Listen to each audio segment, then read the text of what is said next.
Young, clever, funny, ambitious, conservative? No, it's not me. Steven Crowder, of course, the youngest guy on Fox News, and he's destined for greatness. Well, he's got it already. How are you? I'm doing well, sir. How are you? Thank you for having me. It's a great pleasure. Now, this is a very serious issue, but the shooting of a young black man in Florida. Now, any person to be shot dead's an awful thing, a young person even worse. Race could be an issue, but the reaction, I think, is absolutely disgusting. Spike Lee giving out someone's home address turns out to be nothing to do with the Zimmerman family, and now they've had to move to a hotel. The threat of race riots, politicians standing up in Congress with a hoodie on. This surely is an overreaction, is it not? Well, no, you're absolutely. Firstly, I want to commend you for saying black and not African American. You know, that's one thing a lot of Canadians get right. It's okay to say black because you have some people who might be from Jamaica and live in Canada. What do we call them? Jamaican Canadians? And I have plenty of African American friends who get very offended when we use that term. Listen, we don't know anything about this case yet. We don't know what happened. My guess is, as any story, there's always two sides. Neither one is an angel or a martyr. But the reaction, as you said, is absolutely absurd with Spike Lee posting an address. You know, that happened with Greg Gutfeld, too, not too long ago with his mother. But liberals are hateful people. Here's the deal. Zimmerman is not a white guy. Okay, he's Latino, so the shirts that the derogatory racial epithets, cracker, whatever, are completely inaccurate. We don't know if he shot Mr. Martin while he was running away. We do know he was being grounded and pounded, begging for his life, screaming. We know that. Do we know that? Because now, the footage has emerged of him in the police station where he doesn't seem to be hurt in any way. Well, how do you define hurt? If someone's mounted on top of you and punching you, the fact is you're in D mode. So I should say we do know that there was an altercation. Okay. It wasn't just, hey, I'm going to shoot you while you're running away. So we know that. Here's the thing. People like Al Sharpton and Jesse Jackson, they immediately want to go to the race card with this.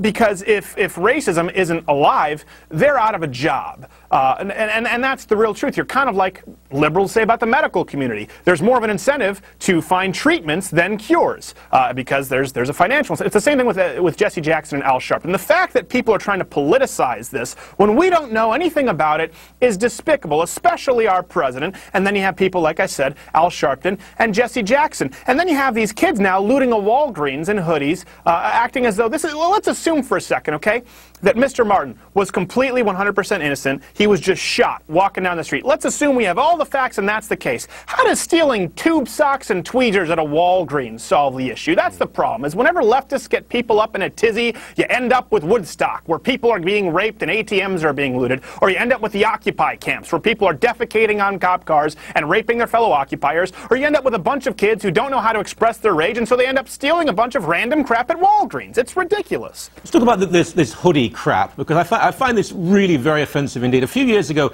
Tony Blair, the British Prime Minister, actually wanted to ban hoodies. Now, thank goodness that was never put forward. It could never have been enforced. But young people dress in a certain way to provoke a certain reaction. When you dress like a gangster, even if you're not one, you want people to react in a certain way. Frankly, you want them to be frightened of you. So if a kid, it might be some white suburban kid playing a game, but if they have their pants halfway down there, they're tuckers, and they have a hoodie on, they want you to think they're the real thing. So if you dress like that and someone's intimidated, who's the problem here? No, I agree, and I commend you for using the word "tuchus." That's impressive that you fit it in there.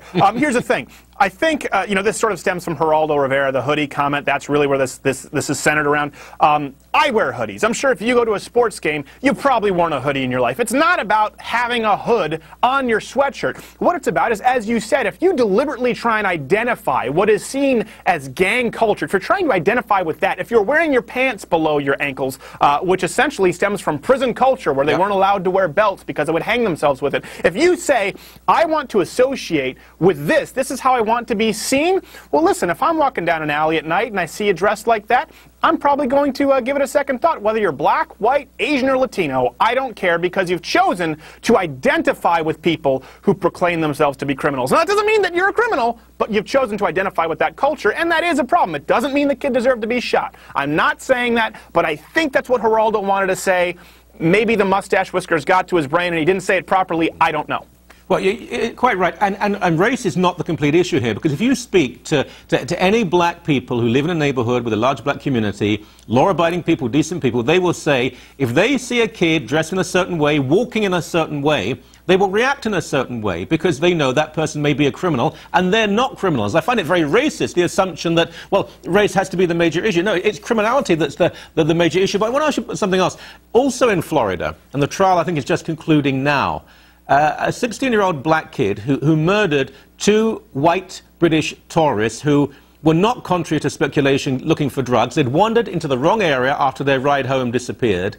He stopped them, put a gun to them, he made them pull their pants down, and as they begged for their lives, he simply murdered them. Do you think that young man also could have looked like President Barack Obama's son?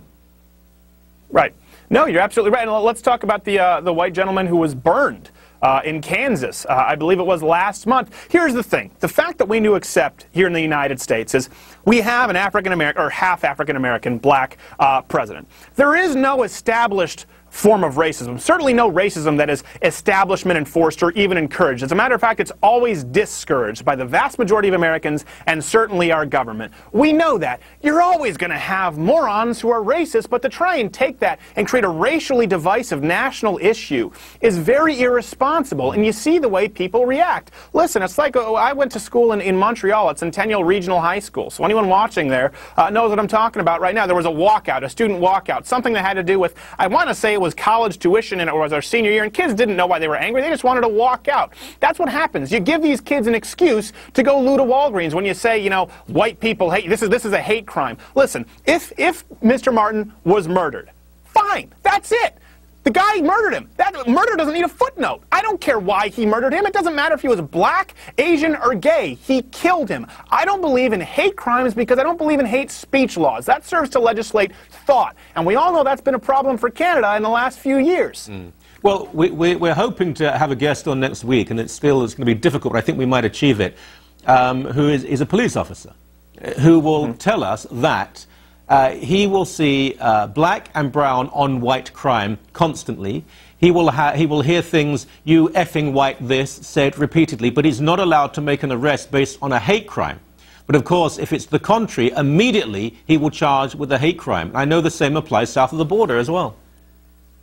Right. Well, you know, it's funny. People only need to look at my Twitter feed to see the kind of racist comments I get. Honky, cracker, all kinds of profanity that you couldn't even possibly imagine. My father was raised in a war zone in Detroit, post-Detroit riots, where you had a mayor of Detroit, Coleman Young, who said, all you bad mother effers, hit 8 Mile, and deliberately created a situation of racial division in Detroit. And we all know how that worked out for Detroit. You can't do that and then expect to turn it the other side and say, okay, now we're all going to play nice. You know what happens when you do that? What happens when you do that? When you've created an environment of trying to divide people by race, essentially to pander for political purposes, then you try and toss all the kids in the same bus for the cross-integration busing system in Detroit. You get kids who don't know how to react, and they're violent. And the racism went both ways. There were white people being beaten up because they were white, and there were black people being beaten up because they were black. And that's what happens when you react without all the facts, and you try and create a racially driven issue when we don't know if that's the case yet. Like you said, we don't know what this kid was doing. We don't know what happened. Let's wait until the facts come out before we want to accuse someone of being a racist